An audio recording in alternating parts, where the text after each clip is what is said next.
दोस्तों, क्या ये सच है कि भगवान परशुराम ने क्षत्रियों का समूल विनाश नहीं किया था? क्योंकि आज के इस वीडियो में हम जानेंगे भगवान श्री परशुराम के बारे में और उन्होंने जो क्षत्रियों का विनाश किया था उसके बारे में। तो चलिए फिर शुरुआत करते हैं, बट वीडियो में अंत तक जरूर बने रहे। और अगर वीडियो पसंद आती है तो वीडियो को लाइक जरूर कर देना और चैनल को सब्सक्राइब तो अवश्य कर देना। अब ऐसा बताया जाता है कि भगवान श्री परशुराम विष्णु भगवान के छठवें अवतार थे। उनका जन्म भगवान श्री राम से पहले ही हो गया था। अब उनके जन्म की कहानी कुछ इस प्रकार कही जाती है कि 5142 ईसा पूर्व हुआ था, बैसाख शुक्ल तृतीय के दिन रात्रि के प्रहर में, और वो भी भृगु ऋषि के कुल में जन्म हुआ था। उनके पिता का नाम जमदग्नि था और माता का नाम रेणुका था। उनके पूर्वज भगवान श्री भृगु ऋषि ईरान के राजा थे, लेकिन विष्णु से दुश्मनी होने के चलते उन्होंने भारत के धर्मरण्य में शरण लेनी पड़ी थी। और कई पुराणों में ऐसा बताया जाता है कि ऋचिक सत्यवती के पुत्र ऋषि जमदग्नि थे और जमदग्नि रेणुका के पुत्र भगवान श्री परशुराम हुए। ऋचिक की पत्नी सत्यवती राजा गाधी मतलब प्रसेनजीत की पुत्री हुई और भगवान श्री विश्वामित्र भगवान ऋषि विश्वामित्र की बहन थी। भगवान श्री परशुराम को शास्त्रों की बहुत ही अच्छी तरीके से ज्ञान था और उनके दादा ने दिया था, जिनका नाम है ऋचिक। पिता जमदग्नि तथा शस्त्र चलाने की शिक्षा प्राप्त करते थे, इसलिए भगवान श्री परशुराम ने अपने दादा से ऋचिक जी से शास्त्रों का ज्ञान लिया और उसके साथ ही साथ शस्त्रों का ज्ञान अपने पिताजी से और राजर्षि विश्वामित्र और भगवान शिव से प्राप्त किया था।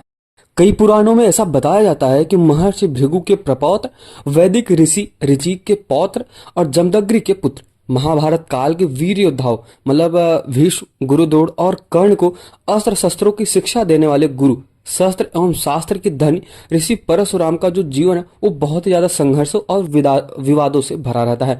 कई शोधकर्ता और साहित्यकारों के अनुसार जिन राजाओं से इनका युद्ध हुआ उनमें से वंशी राजा सहस्त्रबाहु इनके सगे मौसा थे, जिनके साथ इनके पिता ऋषि जमदग्नि का इनकी माता रेणुका को लेकर विवाद हो गया था।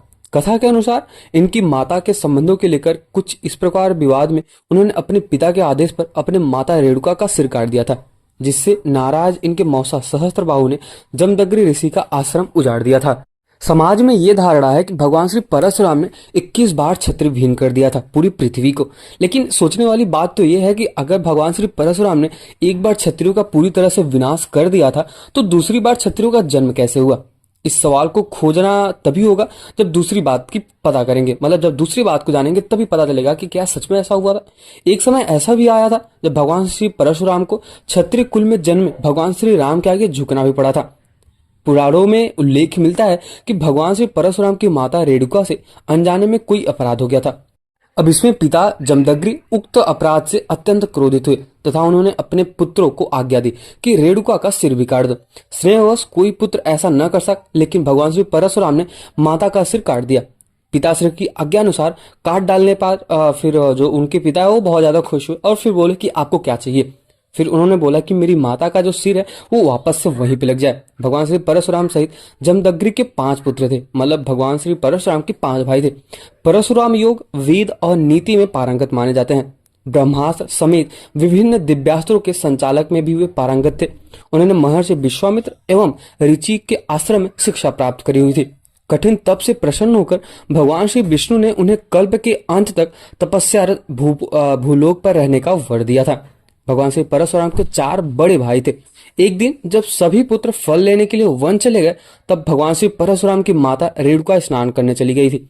जिस समय वे स्नान करके वापस लौट रही थी उन्होंने गंधर्वराज चित्रकेतु को जल विहार करते देखा था। यह देखकर उनके मन में विकार उत्पन्न हो गया था और वे खुद को रोक नहीं पाई।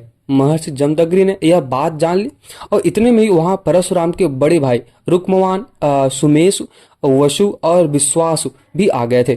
महर्षि जमदग्नि ने उन सभी को बारी बारी से अपनी मां का वध करने के लिए कहा, लेकिन मोहवश किसी ने ऐसा नहीं किया। तब मुनि ने उन्हें श्राप दे दिया और उनकी विचार शक्ति नष्ट भी हो गई। फिर वहां पे भगवान श्री परशुराम आते हैं और तब जमदग्नि ने उनसे वही कार्य करने के लिए कहा। पिता के आदेशानुसार तुरंत अपनी माता का वध कर दिया। यह देखकर महर्षि जमदग्नि बहुत ज्यादा प्रसन्न हो गए और भगवान श्री परशुराम को वर मांगने के लिए कहा। तब भगवान श्री परशुराम ने अपने पिता से माता रेणुका को पुनर्जीवित करने और चारों भाइयों को ठीक करने का वरदान मांगा था। और इसके साथ ही साथ उन्होंने ये भी मांगा कि ये जो अभी सब घटना हुआ ये किसी को स्मृति ना रहे, मतलब याद भी ना रहे। महर्षि जमदग्नि ने उन्हें सब कुछ दे दिया और इसके साथ ही उन्होंने अजय होने का भी वरदान प्राप्त किया था, जो ऋषि जमदग्नि ने ही दिया था। परशुराम भगवान श्री राम के समय से है। उस काल में हैहय वंशी क्षत्रिय राजाओं का अत्याचार बहुत ज्यादा बढ़ गया था। भार्गव और हैहय वंशियों की पुरानी दुश्मनी चलती आ रही है। हैहय वंशियों का राजा सहस्त्रबाहु अर्जुन भार्गव आश्रमों के ऋषियों को सताता रहता था। एक बार या फिर एक समय ऐसा आया जब सहस्त्रबाहु के पुत्रों ने जमदग्नि के आश्रम की कामधेनु गाय को लेने तथा परशुराम से बदला लेने की भावना से परशुराम के पिता का वध कर दिया था। जब इस बात का परशुराम को पता चले तो क्रोधवश उन्होंने हैहय वंशी क्षत्रियों की वंश बेल को विनाश करने की कसम खा ली। अब ऐसा बताया जाता है कि सहस्त्रबाहु अर्जुन एक चंद्रवंशी राजा थे और इन्हीं के पूर्वज थे महिष्मंत, जिन्होंने नर्मदा के किनारे महिष्मती नामक एक नगर बसाया था। और इन्हीं के कुल में आगे चलकर दुर्दुम के उपरांत कनक के 4 पुत्रों में सबसे बड़े कृतवीर ने महिष्पति के सिंहासन को भी संभाला था। भार्गवंशी ब्राह्मण इनके राजपुरोहित थे और इसके साथ ही साथ भार्गव प्रमुख जमदग्नि ऋषि से कृतवीर के मधुर संबंध थे। कृतवीर के पुत्र अर्जुन थे और कृतवीर के पुत्र होने के कारण उन्हें कार्तवीर अर्जुन भी कहा गया। कार्तवीर अर्जुन ने अपनी आराधना से भगवान दत्तात्रेय को प्रसन्न किया था। भगवान दत्तात्रेय ने युद्ध के समय कार्तवीर अर्जुन को 1000 हाथों का बल प्रदान किया था और इसी के कारण उन्हें सहस्त्रार्जुन भी कहने लगा। सहस्त्रार्जुन के पराक्रम से रावण भी घबराता था। आप समझ सकते हैं कि रावण इतना ज्यादा तेजमयी था और वो सहस्त्रार्जुन से घबराता था, क्योंकि उनके पास 1000 हाथियों का या फिर उनके पास इतना बल था। जब भगवान श्री परशुराम को पता चला तो उन्होंने अपने पिता के सम्मान के लिए कामधेनु वापस लाने की सोची और सहस्त्रार्जुन ने उन्होंने परशुराम से युद्ध किया और साथ ही साथ युद्ध में सहस्त्रबाहु अर्जुन की भुजाएं काट दी गई और वो मारे गए। तब सहस्त्रार्जुन के पुत्रों ने प्रतिशोधवश भगवान से परशुराम की अनुपस्थिति में उनके पिता ऋषि जमदग्नि का वध कर डाला और परशुराम की माता रेणुका अपने पति की हत्या से विचलित होकर उनकी चिंताग्नि में प्रविष्ट होकर सती बन गई। इस घोर घटना ने भगवान श्री परशुराम को क्रोधित कर दिया और उन्होंने संकल्प लिया कि मैं हैहय वंश के सभी क्षत्रियों का नाश कर दूंगा। कार्तिकेय अर्जुन के दिव्यांगत होने के बाद उनके 5 पुत्र जयध्वज, शूरसेन, सूर और वृष और कृष्ण अपने अस्तित्व की लड़ाई लड़ते रहे। जयध्वज के 100 पुत्र थे जिन्हें लात लंग कहा जाता था, क्योंकि ये सभी लोग काफी समय तक ताल ठोक कर अवंती क्षेत्र में रह रहे थे। लेकिन भगवान श्री परशुराम के क्रोध के कारण उनकी स्थिति अधिक विषम होती देखकर इन ताल जंगों ने वित्रिहोत्र, भोज, अवंती, तुंडिकेरे तथा सरयात नामक मूल स्थान को छोड़ना शुरू कर दिया। इनमें से अनेक संघर्ष करते हुए मारे गए तो बहुत से लोग डर के मारे ही विभिन्न जातियों एवं वर्गों में विभक्त होकर अपने आप को सुरक्षित करते गए। अंत में महर्षि ऋचिक ने प्रकट होकर भगवान श्री परशुराम को ऐसा घोर युद्ध करने से रोक दिया। हैहय वंशीय के राज्य की राजधानी महिष्मती नगरी थी, जिसे आज महेश्वर के नाम से जाना जाता है, जबकि भगवान श्री परशुराम और उनके वंशज गुजरात के भरूच आदि क्षेत्र में रहते थे। परशुराम ने अपने पिता के वध के बाद भार्गवों को संगठित कर दिया था और सरस्वती नदी के तट पर वो भूतेश्वर शिव तथा महर्षि अगस्त मुनि की तपस्या कर अजय 41 आयुध दिव्य रथ प्राप्त किए थे और शिव द्वारा प्राप्त किए परशु को अभिन्न मंत्री किया था। अब इस जबरदस्त तैयारी के बाद परशुराम ने भरौत से भार्गव सैन्य लेकर हैहयों की नर्मदा तट की बसी महिष्मती नगरी को घेर लिया तथा उसे जीतकर और जलाकर विध्वंस कर उन्होंने नगर के सभी हैहय वंशियों का वध कर दिया था। अपने इस प्रथम आक्रमण में उन्होंने राजा सहस्त्रबाहु की महिष्मती से भी वध कर ऋषियों को भयमुक्त भी किया था।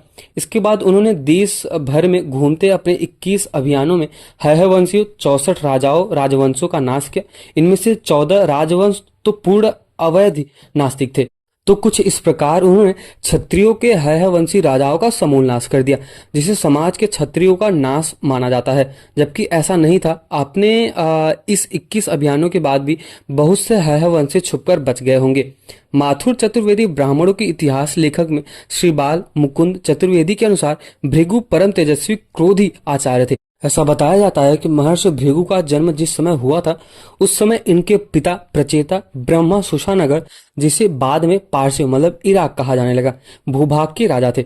ब्रह्मा पद पर आसीन प्रचेता की 2 पत्नियां थी। बताया जाता है कि जो पहली पत्नी थी वो भृगु की माता विरडी थी और दूसरी उरपुर की उर्वशी जिनसे वशिष्ठ जी पैदा हुए। भृगु मुनि की दूसरी पत्नी दानवराज पुलोम की पौत्री पौलोमी की 3 संतान हुए, 2 पुत्र चौयन और एक ऋषि तथा एक पुत्री जिनसे रेणुका का जन्म हुआ था। अब चौयन ऋषि का विवाह गुजरात के खंभात की खाड़ी के राजा सयाति की पुत्र सुकन्या के साथ हुआ था।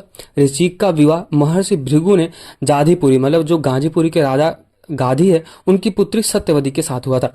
पुत्री रेणुका का विवाह भृगु मुनि ने उस समय विष्णु पद पर आसीन विवस्वान के साथ किया था। वैवस्वत मनु के पिता थे विवस्वान। अब ऐसा बताया जाता है कि प्रचेता ब्रह्मा विरडी के पुत्र महर्षि भृगु का मंत्राचल पर हो रहे यज्ञ में ऋषिगणों ने त्रिदेव मतलब ब्रह्मा विष्णु महेश की परीक्षा का काम सौंप दिया था। इसी परीक्षा लेने के क्रम में महर्षि भृगु ने क्षीर सागर में विहार कर रहे थे। भगवान विष्णु पर पद प्रहार कर दिया। दंड स्वरूप महर्षि भृगु को एक दंड और मृग छाल देकर विमुक्त तीर्थ में विष्णु सहस्त्र नाम जप करके शाप मुक्त होने के लिए महर्षि भृगु के दादा मरीच ऋषि ने भेजा था। तब महर्षि ने यही तपस्या प्रारंभ कर दी थी। तो कुछ इस प्रकार मैंने आज आपको बताया कि भगवान श्री परशुराम ने कैसे क्षत्रियों का विनाश किया था। तो अगर आपको ये वीडियो पसंद आया तो वीडियो को लाइक जरूर कर दे और चैनल को सब्सक्राइब तो अवश्य कर दे। और भगवान श्री राम के सच्चे भक्त है तो जय श्री राम कमेंट सेक्शन में एक बार जरूर लिख के जाना। मिलते हैं किसी और वीडियो में, तब तक के लिए जय श्री राम।